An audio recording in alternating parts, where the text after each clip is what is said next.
বৈচিত্র্যময় এই বাংলাদেশের উপযুক্ত আবহাওয়া আর উপযুক্ত জমিতে ফলে না এমন কোনো ফসল নেই। আর ঠিক তেমনি খুব পরিচিত কিন্তু ভিন্নধর্মী একটি ফসল নিয়ে আমাদের আজকের এই এপিসোড। আমন্ত্রণ জানাচ্ছি আমাদের প্রতি সপ্তাহে নিয়মিত কৃষিভিত্তিক আয়োজন সফলতার সাতরাঙে।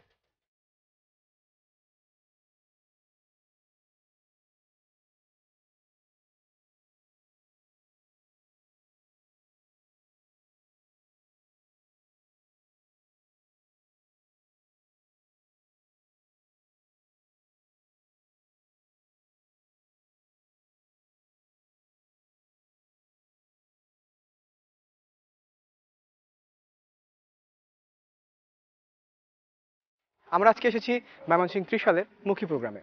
আর এই গ্রামের প্রত্যেকেই কোনো না কোনোভাবে পান চাষের সঙ্গে জড়িত।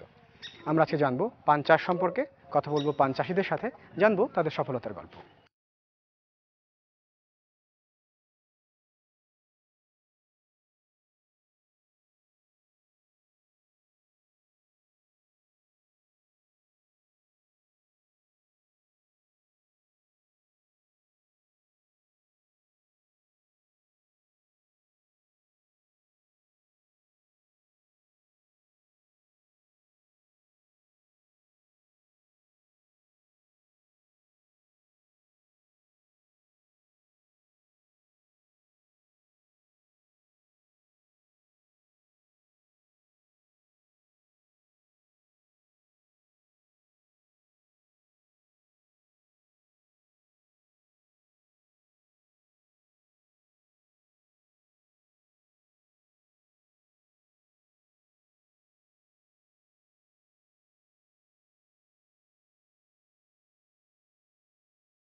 ধর্মীয় উৎসব সহ বিয়ে শাদিতে পানের খুব চাহিদা আছে।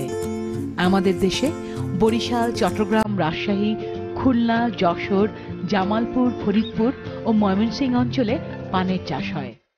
সাধারণত বরজ তৈরি করে পানের চাষ করতে হয়।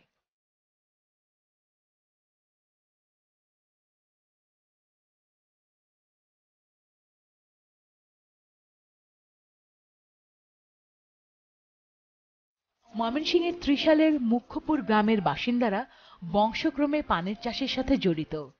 এই গ্রামের কমবেশি সবাই পান চাষ করে জীবিকা নির্বাহ করে থাকে। মাটি ও সঠিক আবহাওয়া থাকায় এই এলাকায় প্রচুর পরিমাণ লাল তীর পান উৎপাদিত হয়। হারুনুর রশিদ দীর্ঘ ৩৩ বছর যাবৎ পান চাষ করে আসছেন। তার বাবাও পান চাষ করতেন। বাবার কাছ থেকে উত্তরাধিকার সূত্রে তিনি পান চাষে চলে আসেন।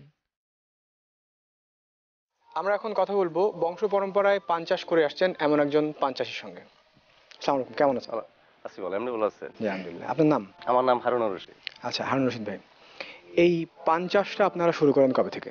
আমরা এটা পান চাষ আমরা শুরু করছি ৮২ থেকে, ৮২ সন থেকে। মানে আপনার হাত থেকেই শুরু? না, আমার হাতে শুরু না, এর আগে আর অন্য চাষিরা ক্ষেত করছে। আমি হয়তো ৮৬ দিক দিয়ে পান ক্ষেত আমি আরম্ভ করছি। এর আগে আর কি আমার যারা বয়স্ক লোক যারা আছেন, মুরব্বীরা, এরা করছে। মানে আপনার আগে আপনার বাবারা যারা ছিলেন তারা বাবারা, করতেন, চাচারা, তারপরে সেখান থেকে শুরু করছেন। আপনার হাতে যখন এই পানের বটটা আসে, মানে তখন কি অবস্থায় এসেছিল? কতটুকু জায়গা নিয়ে শুরু আমি হয়েছিল? তখন ফার্স্ট টাইম ৫ শতাংশ জায়গা করতাম পান ক্ষেত। ৫ শতাংশ জায়গার মধ্যে আমি শুরু করছি। মোটামুটি কত মূলধন নিয়ে শুরু করেছিলেন? ৫ শতাংশ জায়গা করছি, তাতে ৪,৫০০ টাকার মতো লাগছে আর কি। আচ্ছা, এই যে মানে পানের গাছ লাগান, চারা তো লাগান, এই চারা আপনারা কোথা থেকে কালেক্ট করেন? আমরা এটা এই খেতেতে সংগ্রহ করি। খেতেতে সংগ্রহ করি। ওই যে ক্ষেতটা যখন আমরা মাছা পর্যন্ত উঠার পরে আমরা কিন্তু আবার এটা ১.৫ ফুট উঁচা করে খেতে নামাই। আর যখন চারার সিজন হয় তখন আমরা নামাই হেরা ফান আমরা ভাঙি না। না ভাঙ্গে যখন খেতে আমরা অন্য জায়গায় লাগাই তখন এটা গাছটা নিচেতে কাটে নিয়ে নিচেতে কাটে নেই। এটা আমরা ৩ গিরো হয়ে আমরা কাটি। ৩ গিরোরে কাটি। ১ গিরোর পান ভাঙ্গে হেলাই ২ গিরোর পান থাকে একটা চারার মধ্যে। ৩ গিরোর একটা চারা। আশ্বিনের ১৫ তারিখ থেকে শুরু হয়, কাতির ১৫ পর্যন্ত আমরা ক্ষেত লাগাই। আচ্ছা হারুন ভাই, আপনি বললেন যে পানের গাছে খাবার দিতে হয়, মানে কি ধরনের খাবার দেন আর কি? কোনো সার দিতে হয় বা? আমরা ক্ষেতের মধ্যে আসলে পান ক্ষেতের মধ্যে সবচেয়ে পানের লেগে খাবার দিলে পান ক্ষেতের সার দিলে সবচেয়ে খৈল, সরিষার খৈল। আমরা আসলে হনা করি ওই রকম খৈল না পাওয়াতে আমরা কিছু কিছু সারও ব্যবহার করি লগে। এই পানের কি কোনো অসুখ মানে আর কি অসুখ বিসুখ হলে আপনারা কোনো কীটনাশক ব্যবহার করেন? হ্যাঁ আছে, এইগুলি ক্ষেতের মধ্যে একটা ওই অনেক সময় দেখা গেছে ক্ষেতের মধ্যে কালা দাগ ধরে এর মধ্যে পশলা লাগে। তারপরে এমনি দেখা গেছে এই যেটা আমরা কাইলেরি কই বা যেটা মাটির নিচে তেমনি লতিগুলা পচে এটা আমরা পশলা কই, এরকম ধরনের সমস্যা আছে। কীটনাশক আমরা ব্যবহার আমরা অনেক সময় করি, করলেও আমাদের আসলে এই কীটনাশক ব্যবহার করাতে এটা কোনো পরিবর্তন বোঝা যায় না। যেহেতু কীটনাশকে কিছু হয় না, তাহলে এই অসুখ বিসুখ হলে এটার প্রতিকার করার জন্য আপনারা কি করেন? যখন আমরা এগুলি দৌড়েই যা তখন এমনি ওই যে গাছগুলার মধ্যে সমস্যা ধরে আমরা বেশিরভাগ ওই গাছগুলা ছিঁড়ে ফেলাই দিই, মাটির নিচে ছিঁড়ে ফেলাই দিই, পরিষ্কার করে রাখি। আচ্ছা, আপনাদের এই এলাকার যিনি আর কি কৃষি অফিসার, ওনার কি তত্ত্বাবধান আছে? মানে উনি কি আসে, দেখা সাক্ষাৎ হয়? না, এমনি এমনি ওই যে যারা কীটনাশক বেচে ওই কোম্পানির থেকে লোকজন আইয়ে বিভিন্ন বিশ্বের পরামর্শটা তারা আর কি দেয়। আচ্ছা হারুন ভাই, আপনার কি এই পান চাষের উপরে কোনো ট্রেনিং বা না, এইটার মধ্যে আপনার কোনো সরকারি কোনো পৃষ্ঠপোষকতা কি পাচ্ছেন আপনারা এই পান চাষের জন্য? না, এরকম কিছু আমরা এখন পর্যন্ত পাইছি না। সরকার থেকে একটা সহযোগিতা করে, তারপর এটা তো আমি সবচেয়ে ভালো। তারপরে যে কোনো একটা কাজের কৃষকের উপরে যদি কৃষকের সরকারিভাবে যদি একটা প্রশিক্ষণ দেওয়া হয় বা এই ব্যাপারে যদি তারা একটু মানে তারা একটু সচেতন করা হয়, তারা একটু সহযোগিতা করে, তাহলে কৃষক আমার মনে হয় আরো পাইবো আর কি, তাদের মনের মধ্যে আরো উৎসাহ জাগবো। পানের তো বেশ কিছু জাত আছে আমরা জানি, আপনারা ঠিক কোন জাতের পান চাষ করেন? আমাদের এইখানে এটা আমরা যেটা আমরা করি আমরা লাল তীর কই, আমরা লাল তীর আমগরে হেন শুধু এইটাই চলে আর অন্য। আচ্ছা ঠিক, পান চাষের জন্য কোন ধরনের মাটি উপযোগী? পান ক্ষেতের জন্য মাটি আমরা সবচেয়ে বেলি দোআঁশ মাটি হলে সবচেয়ে বেশি ভালো হয়। আপনাদের পানের যে বটটা দেখতে পাচ্ছি, এইটার আশেপাশে কি ধরনের হচ্ছে যে সুযোগ সুবিধা থাকলে সুবিধা হয়? হ্যাঁ, ওই চতুর্পাশ দিয়ে পয় পরিষ্কার রাখতে হইব। তারপরে পান ক্ষেতের চতুর্পাশ দিয়ে একটা এই যে খাল, যেটা আমরা নালা কই, এরকম নালা কাটে রাখতে হইব। আচ্ছা, এই দেখতে পাচ্ছি যে পানের বরের চারপাশে খুব শক্ত মতো আর কি বেড়ার মতো দেওয়া আছে, এটা কেন? এটা আপনার এই যে ছাগল টাগল আছে, তারপরে এই যে মানুষ কিছু পাইলে হয়তো হাত টাত বাড়াইয়া এই একটু ছিঁড়ে টিড়ে নিল, সেজন্য আর কি।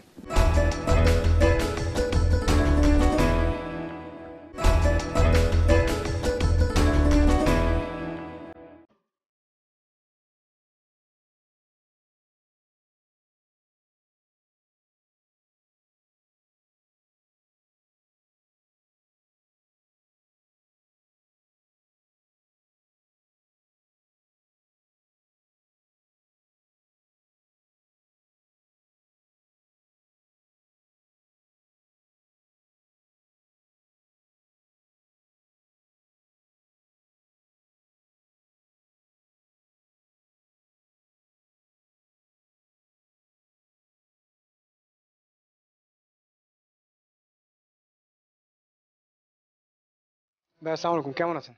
ভালো ভালো আছেন। জি আপনার নাম কি? আমার নাম মোহাম্মদ শফিকুল ইসলাম। শফিকুল ইসলাম ভাই। আচ্ছা শফিক ভাই, আপনার কাছে এই পানের বরের ভেতরের কিছু জিনিস সম্পর্কে আর কি জানতে চাইবো। এই যে আপনারা পানের গাছ লাগান আর কি, লাগিয়েছেন, এটার কি নির্দিষ্ট কোনো মাপ আছে যে কিভাবে লাগাতে হয়, কতখানি কি? হ্যাঁ, এটার একটা নির্দিষ্ট মাপ আছে।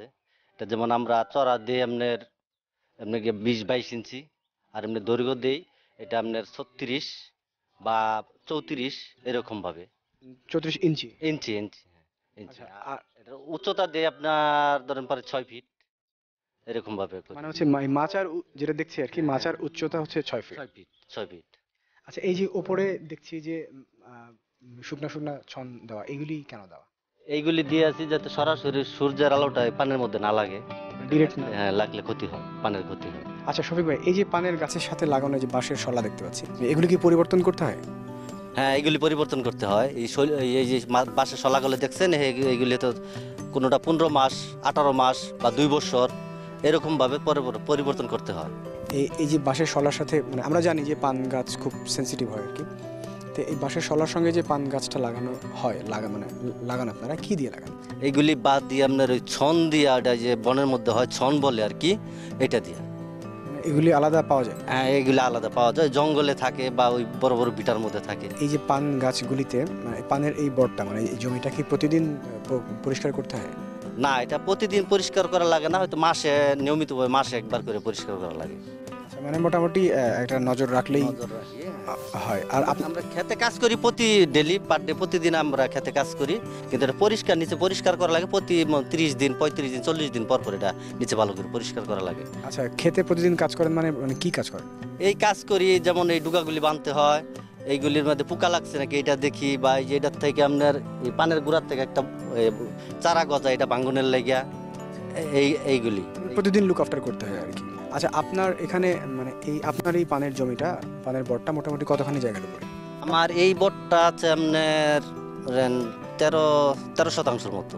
এই 13% বরের জন্য আপনার মোটামুটি খাবার মানে কতখানি লাগে? এটা মাসে খাবার লাগবে 10 কেজির মতো খৈল, আর 4 থেকে 5 কেজি আপনার ওই হয়তো ডিআইবি সার, নাহলে বাংলা টিএসপি সার, এইগুলি। এটা দেওয়ার নিয়ম কি, মানে কতদিন পর দিতে হয়?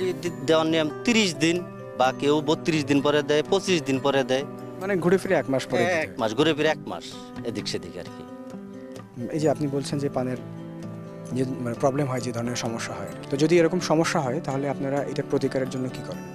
এই ক্ষেত্রে আমরা ওই বাজারে আপনার ওই বিভিন্ন ধরনের কীটনাশক আছে, এটা হালকা পাতলা কিছু দিয়ে দেই, ওতেই কিছু প্রতিরোধ হয়, বা আর কিছু গুঁড়া টুড়া পচলে এগুলি মাটির নিচ থেকে উঠায় ফেলাই দিই।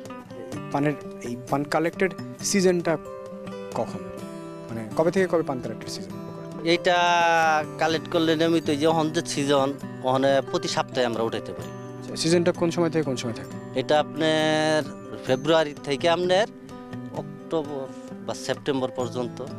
আচ্ছা, ঠিক আছে, মানে মোটামুটি মাঝখানে ওই 3টা মাস আমাদের একটু 3-4 মাস সিজন অফ থাকে আর কি। বাকি সময় প্রতি সপ্তাহে আপনারা পান কালেক্ট করতে। মোটামুটি কম আর বেশি উঠে আর কি। আচ্ছা, তাহলে আরেকটা কথা, সেটা হচ্ছে যে এই 13% জমি থেকে, এই 13% পানের জমি থেকে প্রতি মাসে মোটামুটি কত আয়?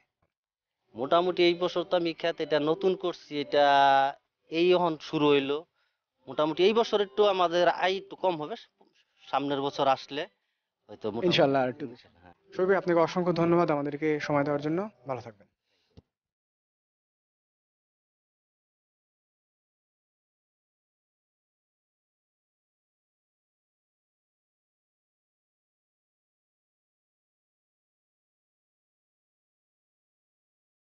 পান চাষের জন্য দোআঁশ মাটি খুব উপযোগী।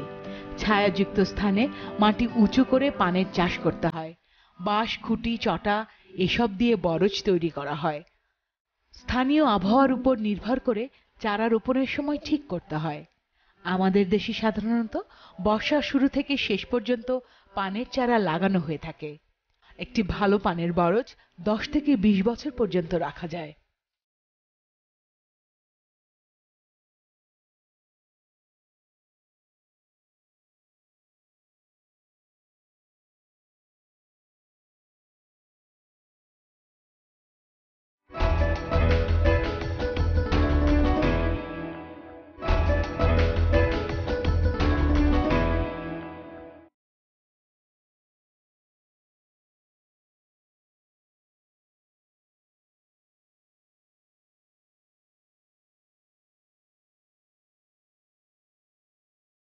শফিকুল ইসলাম, সাইদুল ইসলামের মতো আরো অনেকেই আছেন এই গ্রামে, যারা ছোটবেলা থেকে পান চাষের সাথে জড়িত।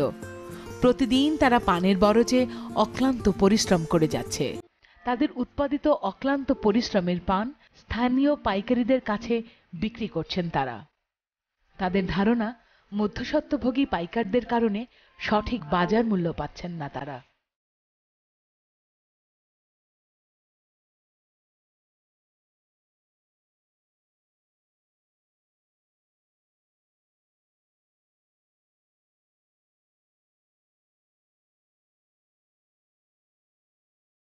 ভাই, আসসালামু আলাইকুম। ভালো আছেন? ভালো আছেন?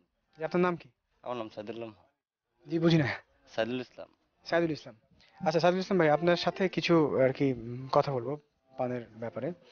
সেটা হচ্ছে যে আপনি কতদিন ধরে এই পানের এই চাষের সঙ্গে জড়িত? প্রায় 20-25 বছর ধরে। যেহেতু 25 বছর ধরে করছেন, বেশ ভালো অভিজ্ঞতা। আচ্ছা, সেটা হচ্ছে যে এই এই পানের বটটা কত শতাংশের উপরে? এই পানের বটটা 13 শতাংশের উপরে। 13%-এর উপরে, তাই তো? আচ্ছা, এই পানের মানে এই বটটা থেকে মোটামুটি প্রতি মাসে কত টাকা আয় হয়? প্রতি মাসে আয়ের সংখ্যাটা মোটামুটি আনুমানিক আর কি। আনুমানিক 5,000 টাকার মতো আয় হয় প্রতি মাসে। প্রায় 5,000 টাকার মতো আয় হয়। আর এই মানে এই গাছগুলোর প্রতি পুরো 13% যে যতগুলি গাছ আছে আর কি, এগুলি প্রত্যেকটা চারার মানে প্রতি আলাদা আলাদা করে প্রায় কত টাকা খরচ হয়?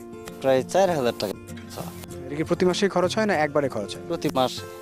যে প্রতি মাসে খরচ হয় আর আসে হচ্ছে 5,000, মানে মোটামুটি 9,000 টাকা আসে, সেখান থেকে 5,000 টাকা হচ্ছে লাভ থাকে। আপনার এখানে মার্কেট দর কত পাচ্ছেন? মার্কেট রেট কত? আমরা এখন প্রায় যেই পান আছে 800-1,000 টাকা দর পান বিক্রি হইতেছে। আচ্ছা, তাহলে তার আগে আমার জানতে হবে যে পান আপনারা বিক্রি করেন কি হিসাবে? আমরা ধরেন 1600 প্রাণে 1 কুড়ি বলে, এই 1 কুড়ি প্রাণে আমরা পাই 800 টাকা বা 1,000-1,200 এরকম বিক্রি হইতেছি। 1600 পানে 1 কুড়ি ওটাই আমরা। লালতির 1600 পানে 1 কুড়ি বলে, সেটা থেকে আপনারা পাচ্ছেন 800 থেকে 1200 টাকার মধ্যে। আচ্ছা, এইটা কি সরাসরি আপনাদের নিজেদের কি করতে হয়, নিয়ে যেতে হয় বাজার পর্যন্ত? এই বাজার পর্যন্ত নিয়ে যেতে হয়, এটি উড়াইয়া বাচ্চা তারপর বাজারে নিয়ে যেতে হয়।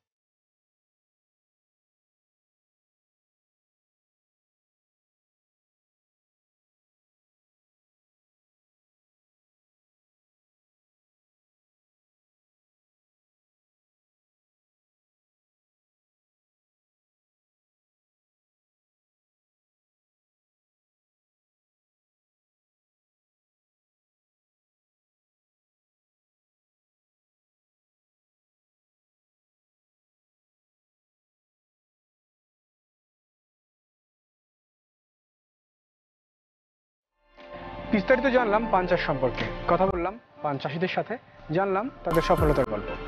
আমাদের এই পর্ব সম্পর্কে যদি আপনাদের কোনো কিছু জানবার থাকে বা আমাদেরকে জানানোর থাকে, তাহলে যোগাযোগ করুন এই ঠিকানায়। প্রযোজক সফলতা 7 রং, SATV, road number 116, house number 47, Gulshan, Dhaka.